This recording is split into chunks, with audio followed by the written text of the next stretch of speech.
Hi, this is Andrea from This Knitted Life, and I wanted to take a moment to show you how I work the I-cord cast on for my Samoa hat pattern. I really like the I-cord cast on because it gives you an edge that doesn't roll or fold without ribbing. So it's just a pretty kind of clean edge, and this is what the offside looks like. And I'm going to show you how to do this cast on. So the first thing we're going to do is take our yarn, and just like any I-cord, you're really going to need a double pointed needle. I like to work my hats on circular needles, so I have a shorter circular needle that I'm going to use because double pointed needles drive me nuts. I'm sure you're shaking your head in disagreement, but all the same. So this is Madeline Tosh DK. It's the yarn I use for this pattern, and I'm just going to cast on 5 stitches. 2, 3, 4, 5. Okay. Now, similar to a regular I-cord, we're just going to slip it to the other end of our needle, and we're going to kind of set up the I-cord. So now our live yarn is on, I should be using my yarn bowl, is on the left hand side over here. And so what we're going to do is just loop it around, not the tail, loop it around and to the beginning of the work to create the I-cord. So we're going to go 1, 2, 3, 4, 5. We work the 5 stitches, okay? And so now they're back on the other end of our needle. And again, the whole way, we're not going to be flipping the work. We're just going to slide the 5 stitches back to the other end of the needle, okay? We're going to grab the live yarn, which is again is on the opposite side, and we're going to wrap it. Okay, now this is where we've done our setup.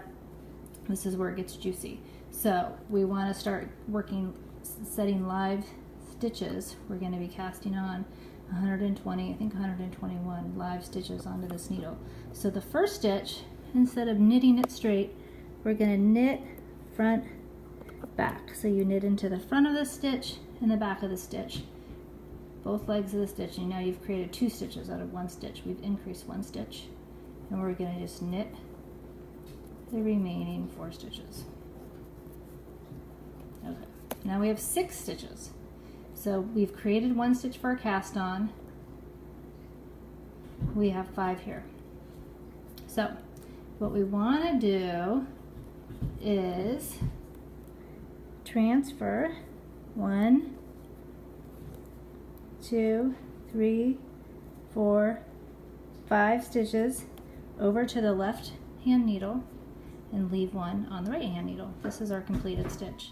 Now we're going to do it again. We're going to just do this over and over again until we have our stitches. Knit front, back. So knit twice into both, my yarn split of course, into both loops of the first stitch. There we go. And knit the other 4 stitches. So we've created a stitch here. And now what we're going to do again is knit or transfer, not knit, just transfer the 5 stitches, 4, 5 onto the left hand needle. Now we've created 2 stitches. I'll show you one more time.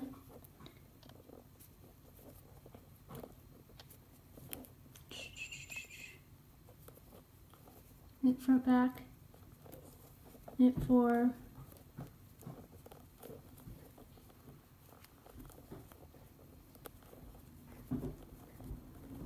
okay.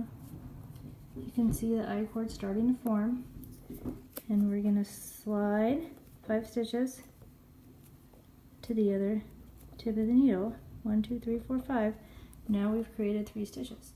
So we want to do that over and over again until there's 100, the number of stitches that the pattern calls for on the side of the needle. Okay, so just check it back in. We have a number of stitches on the needle. You can see the I-cord forming and the live stitches, and this is where we're continuing to work the I-cord. One thing I did want to mention is you're working your stitches, especially when you're working that knit front back to increase the extra stitch. be mindful of your tension, because the additional stitch we're creating will be the primary stitch for the first round when we're done with the I-cord. And I'm not obviously the best at this because it's a little bit, say, longer. And part of that is you might notice it's just a function of working the I-cord cast on, an artifact, so to speak.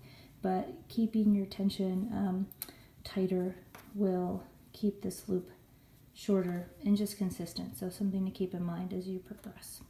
Okay, let's check back in when we have all our stitches on our needle.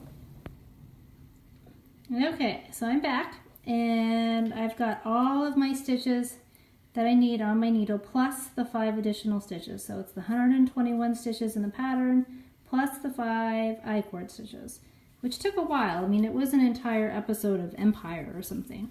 So what I'm going to do now is just slip the 5 stitches, the I-cord stitches, onto the left-hand needle, and I'm going to wrap the yarn or pull the yarn to the other end like I usually do, but instead of doing the knit front back to make a new stitch, we're just going to bind off those 5 stitches. So I'm almost done binding off my stitches. I've got that last little one, and I'm going to do something kind of blasphemous, and I'm actually going to cut my yarn and leave myself a tail for some seaming. I tried, when I was developing this pattern, I worked at, just going to pull the yarn through now to finish up.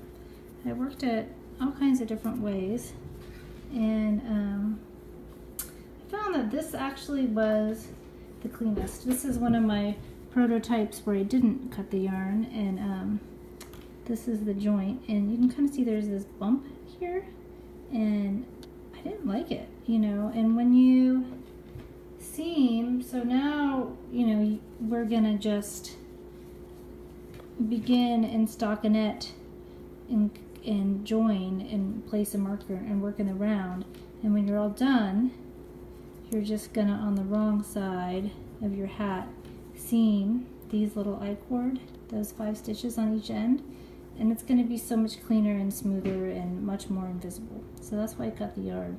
So try it. Okay, I hope that was a helpful little video tutorial. It got really sunny here at the end, so I hope the light was okay. Okay,